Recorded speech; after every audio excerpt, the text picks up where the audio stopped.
get a scoop from Arsenal. I don't know what you've heard on this episode. The perceptions are crazy. That has given you the impression that I support the idea of Arsenal signing Noni Madueke, but there you go. He's been crystal clear in his thoughts. He don't want Madueke, but if he signs for us, we'll give the man a chance. That's it. Like I think even the most positive person, or even if Harry worked for Arsenal or I worked for Arsenal, and we really were PR guys, I think even then it's a hard sell, and it kind of piggybanks into this year. Like, obviously, this might look dumb to me in hindsight, but on July the 10th, I'm going to ask you, because I was thinking about this before he went online. Nicholas Jackson. Would Nicholas Jackson make more sense than Madueke? I'm not saying I want either, but would it make more sense to get him? I know it's kind of a gutter question, but yeah. I don't know. I think you'd get equal response, to be honest with you. Because again, he's hit and miss, isn't he? And that's the problem for me with Madueke. Like, one day he's brilliant and the next day he's not. And you want to see Arsenal level up. You want to see Arsenal take that next step. And in order to take that next step, you need sure things. And it feels like, again, we are going out there and in a few areas, like, listen, Zubimendi does level us up, I think, overall, but he's going to need time to adapt and adjust, right? We can all acknowledge that. Does Norgard level us up? We don't know yet. You know, does Kepa level us up? I think he levels us up in terms of having a backup goalkeeper, but how much is he going to play to actually show that value? So people are looking at the window so far and saying, at this moment in time, because we haven't signed Gyokeres yet, we ain't got an Eze in through the door, Arsenal might not be that much better. And the whole purpose of the window is to improve. So I know it's not over, and it's still relatively early in the window. You still got all of July and all of August. But at this moment in time, you can understand some of the frustrations, I think.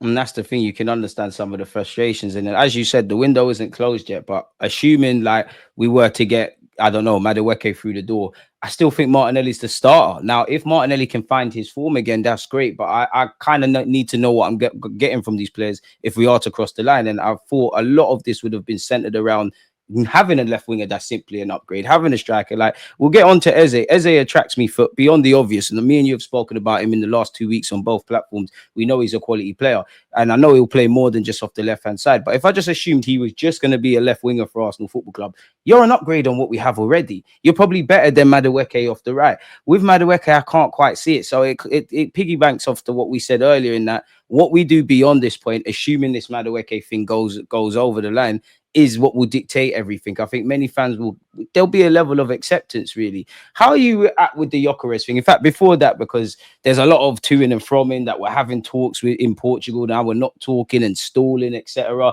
I want to kind of strip it back. You know, obviously the last time we spoke, we was led to believe it's either Sesko or Gyokeres. I think I said I expect them to go for Sesko. Something's obviously gone left with Sesko, and we're getting Gyokeres now. Does it take you by surprise that we look to be getting Gyokeres versus Sesko, firstly?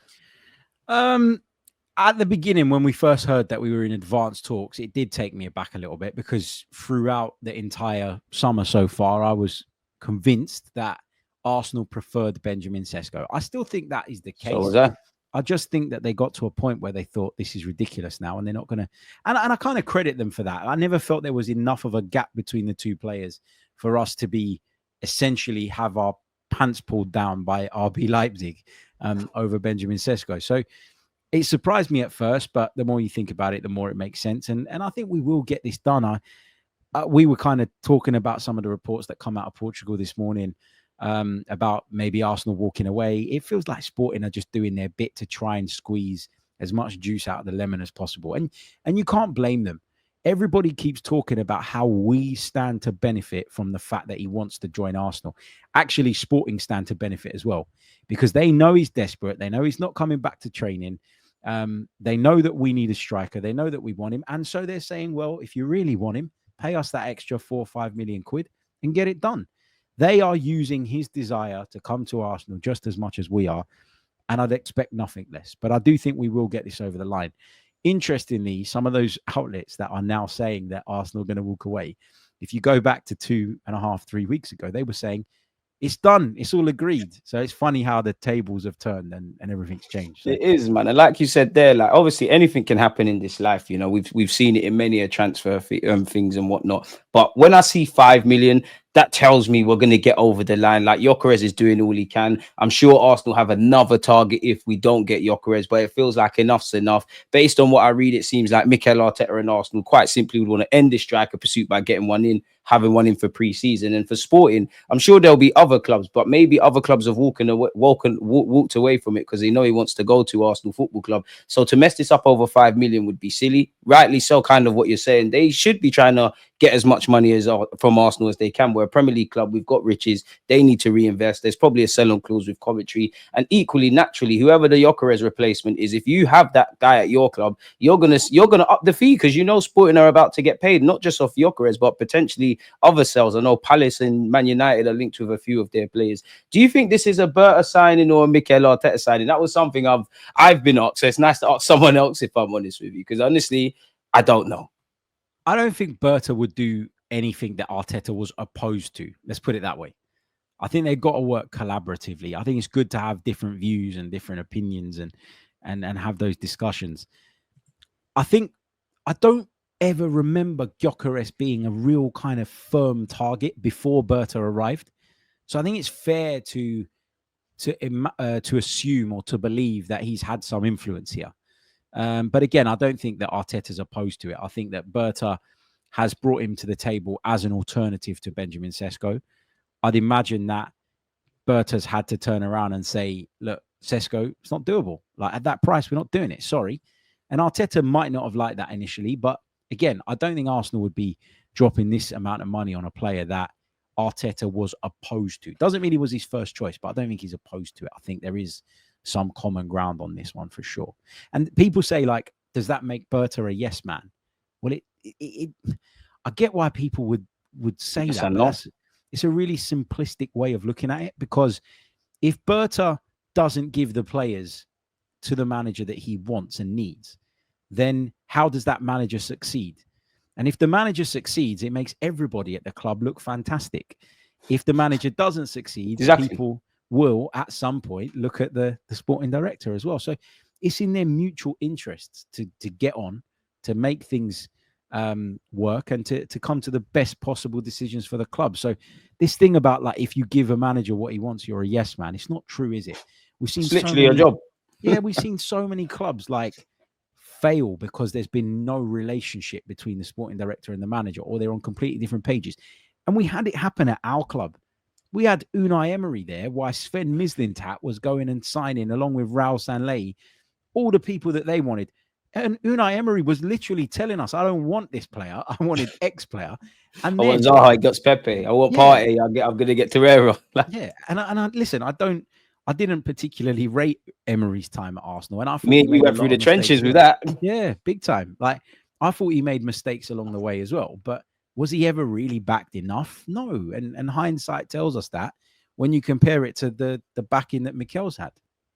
And I think it's a weird one, because I know some people, like somebody said to me, I mean, when you say these things, quote unquote, out of context, I can understand it. Someone's like to me, they've been looking at Sesko for 2 years now, something like that, and he's young and all the potential. They're not prepared, rightly or wrongly, to spend 80, 90 million on him, but they'll spend 50 million on Madueke. You can see why people would do this.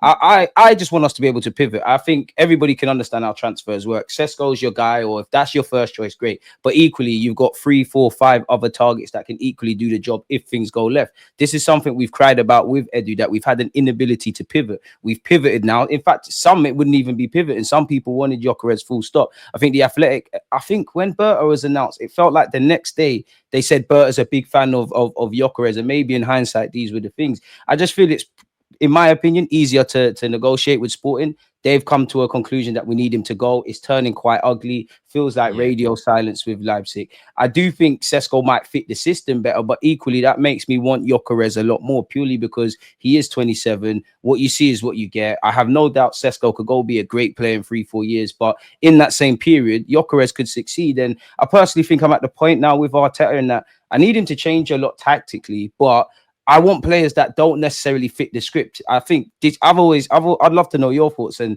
I'm not comparing Gyokeres to Haaland, but I think this is Mikel Arteta's Haaland moment, like with Pep Guardiola, in that Obviously, Gyokeres can pull out to the channels and drop deep and all of that. And there'll be probably elements of what Arteta wants from a striker that he has to do.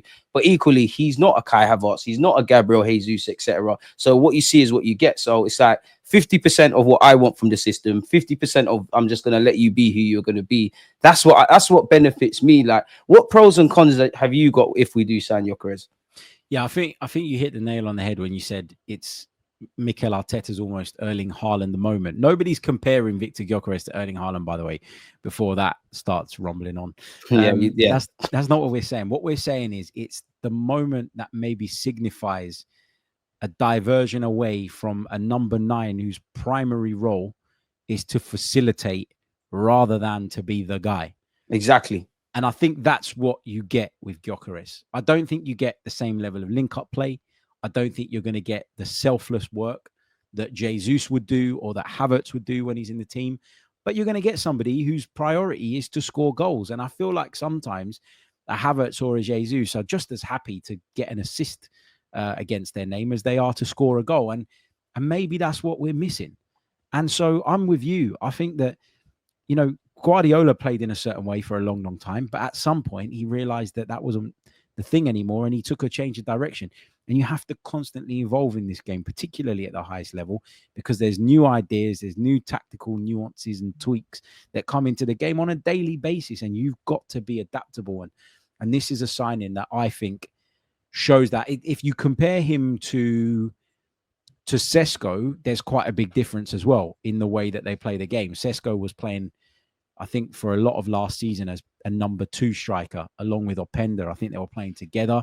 Yeah, like a support kind of role. Yeah, and he became a bit of a facilitator as well. So, yeah, maybe this is Arsenal just doing things very, very differently now. And if we haven't got over the line, what's wrong with trying something else? Exactly. And for me, again, I've never spoken to Gyokeres or anything of that ilk, but you know, you're hearing he's not that I necessarily agree with it, but he's leaving his wife, he's giving up 2 odd million quid. He's I know if it was an Arsenal player that said, I don't want to go training because I want to leave, I'd look at it differently, but he's doing that and we stand to benefit. I just see that desire, kind of what you indirectly said, where you said Kai Havertz and Gabriel Jesus, they're kind of just happy to, they're cool if they get goals and assists. Gyokeres just strikes me as somebody that, you know, if you do all of that to make a move to Arsenal, what the hell will you do on a football pitch to score? I don't know about anyone else. And of course, he's got a variety of goals and all of that kind of stuff. But it's the unglamorous finishes for me, Harry, that attracts me, because that's what we need. Someone that's just going to take a half chance, put it on their left foot and keep it moving. I do have to ask you, though, is the Portuguese league a concern? I know he's done it in the Championship, which people conveniently forget, but people always say, oh, he done it in the Portuguese league. Brighton buy players from all corners of the world. He's someone that evidently didn't make it there. Like, does that concern you in any way? A little bit. Like you put this in my head a few weeks ago, and I've been thinking about it ever since. The exchange rate, yeah. What's the exchange rate going to look like when he comes to the Premier League? I completely agree with that. I think that's a great point. I think you put it in a perfect way. Does what he's done so far worry me a little bit? Yeah, it does. But at the same time, I think about some of the real good examples of players that came into their absolute peak a little bit later on in their careers. And the first 2 names that came to my head when I was sort of going through this, because I'm sad and I sit there thinking about silly things like this. Jamie Vardy, who had come up from non-league and worked his way all the way up. Facts. And then went on to essentially win his team a Premier League title, and will go down now in the history of the Premier League as one of, if not the greatest strikers, the most impactful, and a legend. You're right, he will. Because he led a Leicester City side that had zero right to even challenge for the Premier League to one of the biggest shocks we've ever seen. So he's a legend in that right. Then I thought about Olivier Giroud, another player that came up through the ranks a little bit later. He had to fight adversity in his career. Yeah, exactly. I think he got to like 26, 27 before he joined like a big club. And I know that he won the league with Montpellier, but, you know, in France that can happen or could happen pre the PSG dominance. But, you know, you look at those guys and you think they got better with age, man. They got better.